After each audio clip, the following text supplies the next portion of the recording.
Welcome to the show. Watch UAP Truth 33. I'm John. I'm your host.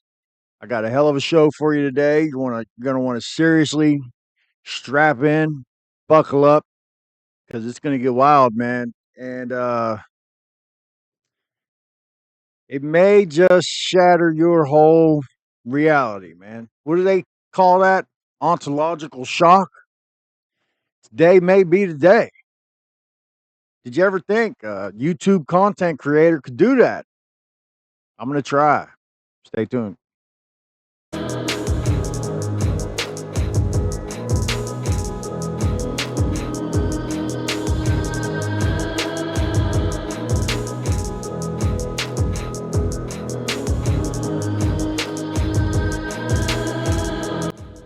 Yeah, I sat on my glasses. I was at work. I was in a locker room. I set them down, turned around, sat right on them. So I look better without them anyway. But so I've been doing some things, right? I went back and I listened to the David Grusch Joe Rogan interview, and it was awesome.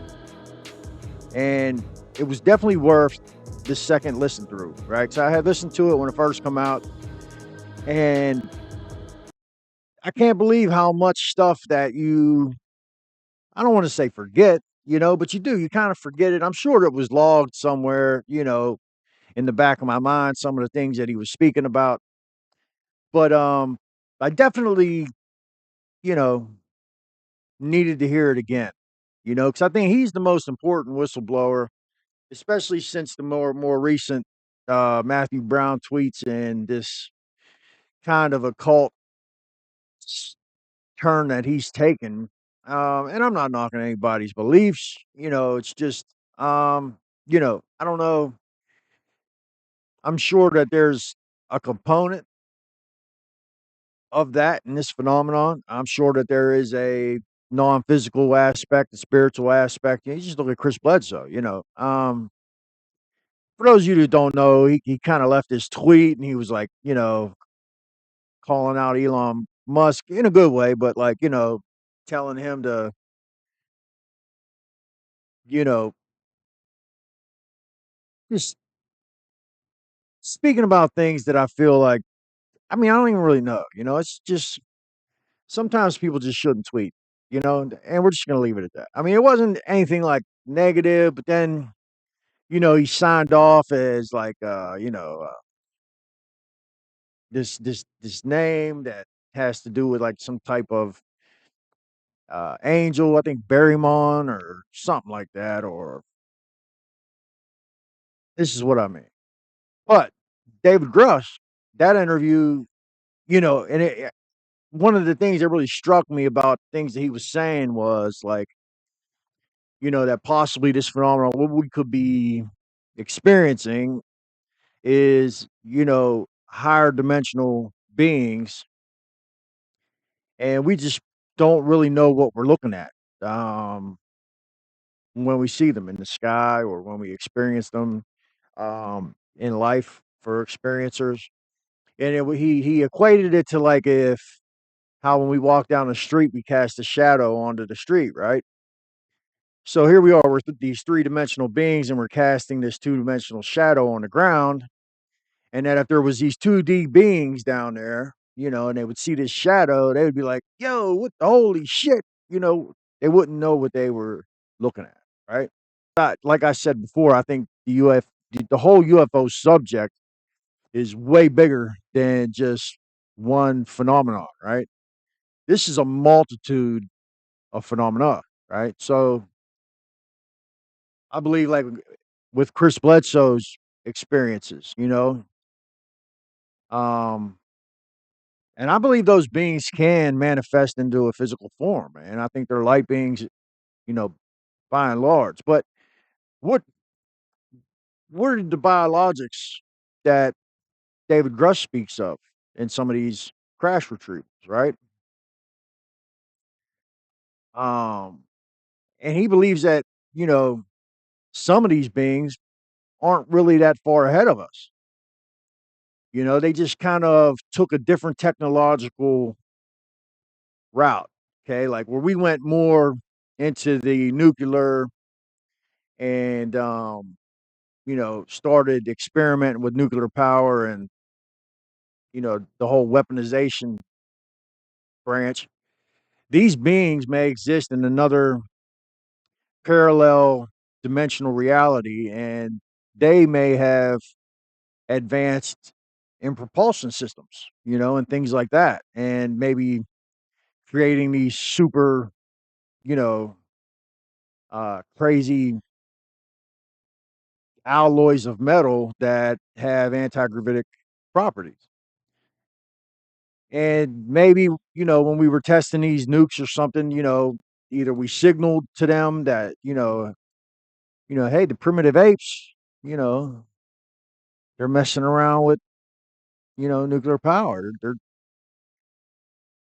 They're getting close. I don't know. Or maybe, I believe Stephen Greer spoke of it as like a scalar wave. When these detonations occur, it creates like a scalar wave. In other words, I think what he was referring to is like we affect their dimensional reality.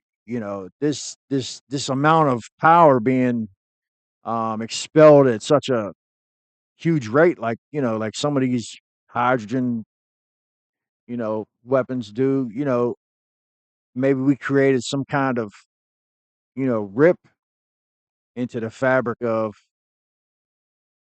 space time, and maybe that's why there's actually there's photos and video of UFOs at test sites.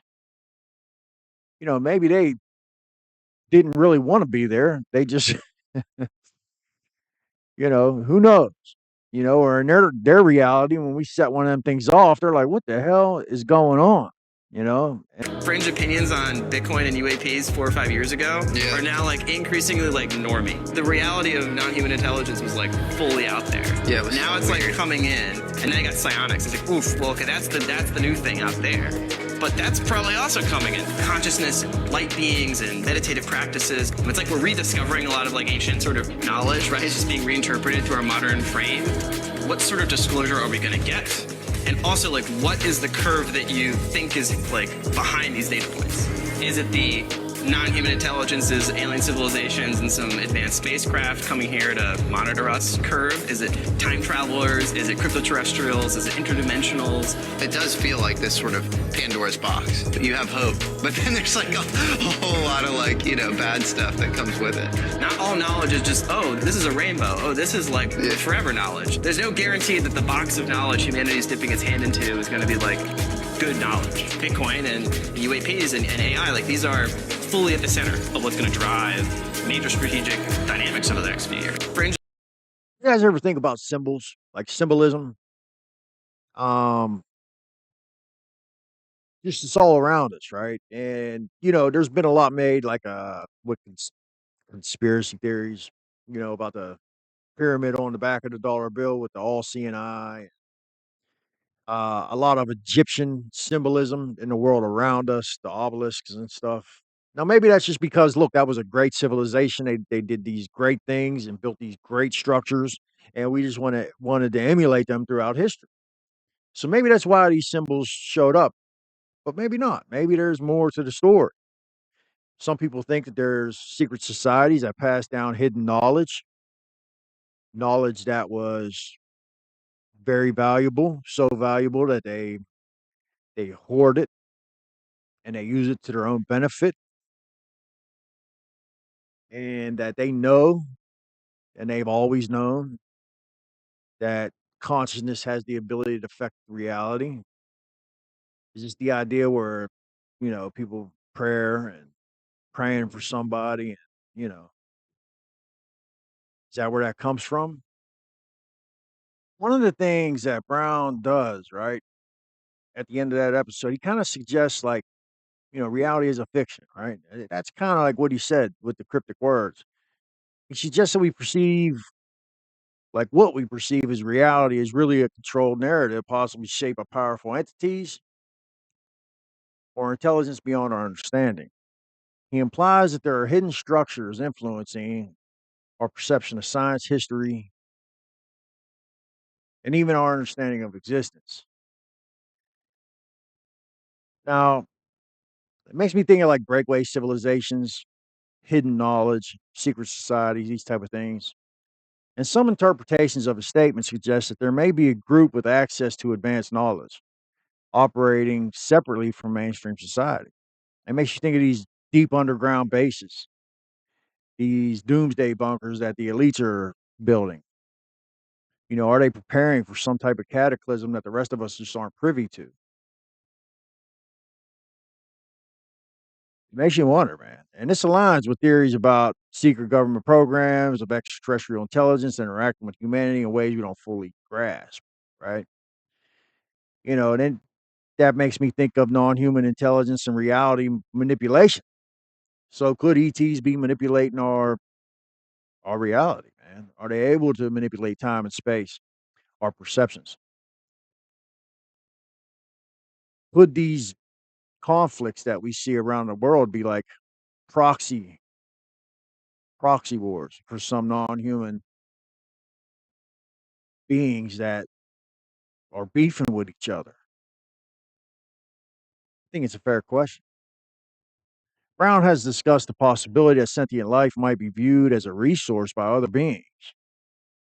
This could mean that our consciousness or experience contribute to a larger system, perhaps akin to a simulation or an experiment. Maybe our manifestation on this level in the flesh, we can't remember where we really came from. Maybe we agreed to come here to experience something, to learn something and report back. I've heard this from other researchers, other people, that this could be a possibility. Um, I just don't know, man.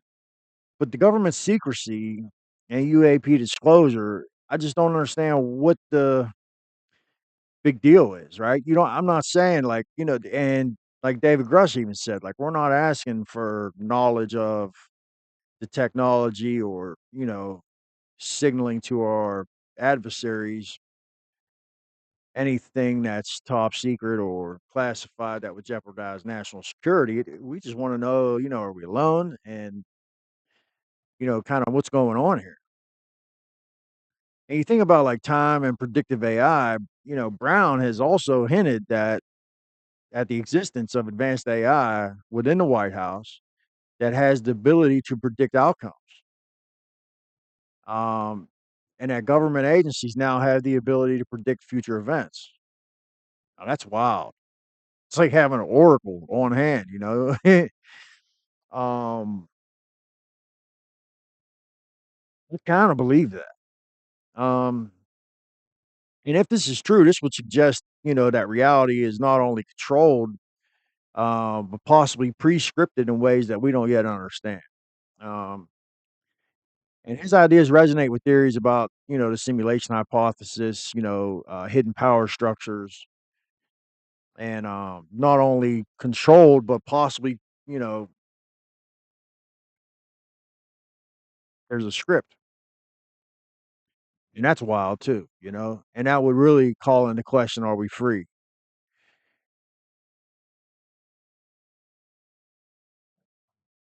It's just the whole thing is a big mind mash. Smashes up and when I think about it, I start looking at things differently.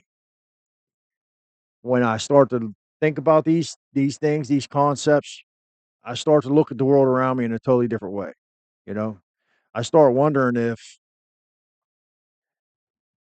my every move is not being watched. Maybe not by human beings, but by some other consciousness. And what would what would people do if they found out that their every single move, every decision, every thought, every idea, every impulse was not only like being recorded like in an Akashic record type of way, but being monitored by a higher intelligence that they have no idea even exists. How would people react to that? And then what if some of these entities are malevolent and don't want to act in our best interest and have done experiments on us, have the ability to maybe snatch something away from us that's very precious and then erase our memory and erase everybody else's memory that it even existed? What if they're able to just reverse the whole time space and start over if they just don't like the way an outcome is happening?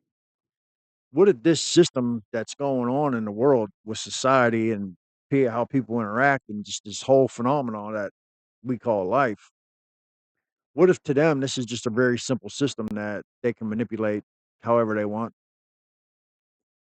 Now we're talking about little g gods, right? When we start talking about things like this, we're talking about gods, man, with a little g, but gods.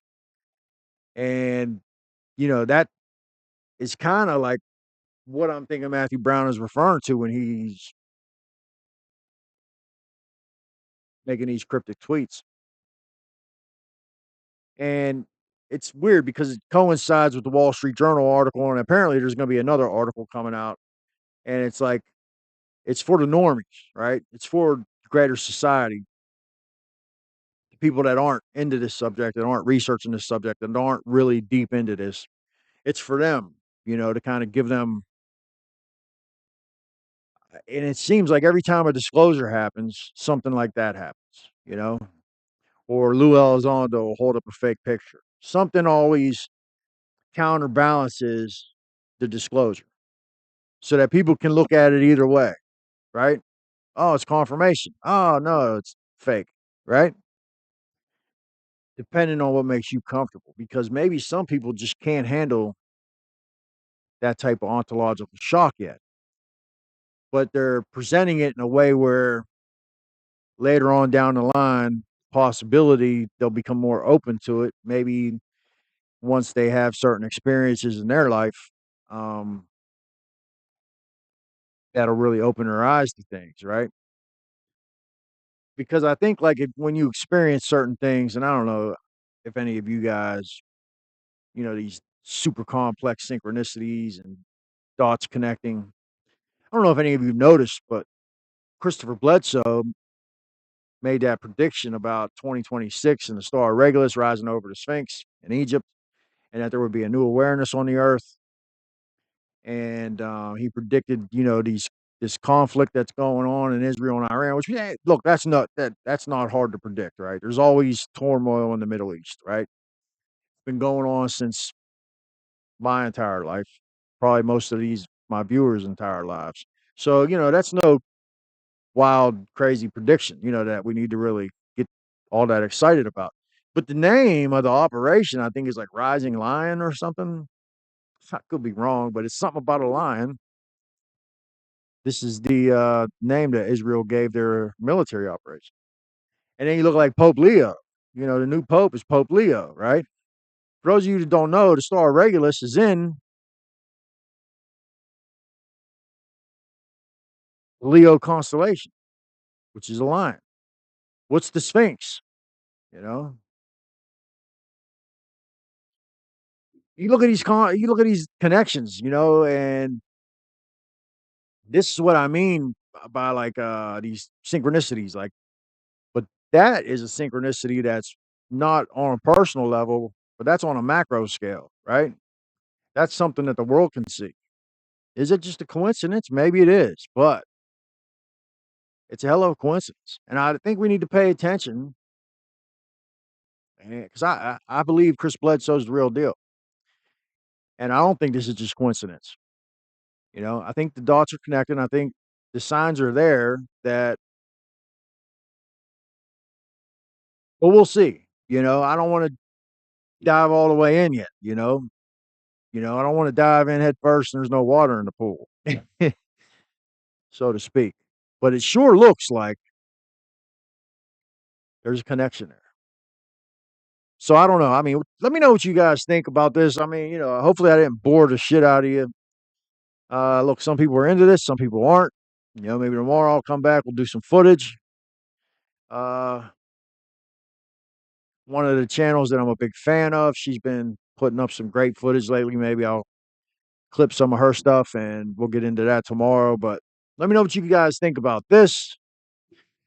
You know, the nature of reality, the nature of our relationship with these higher intelligences. Do you even believe these higher intelligences exist? I welcome everybody. If you're a skeptic, it's all good. Hit me up in the comments. Please like, share it to 2 friends, and I'll see you tomorrow. Peace.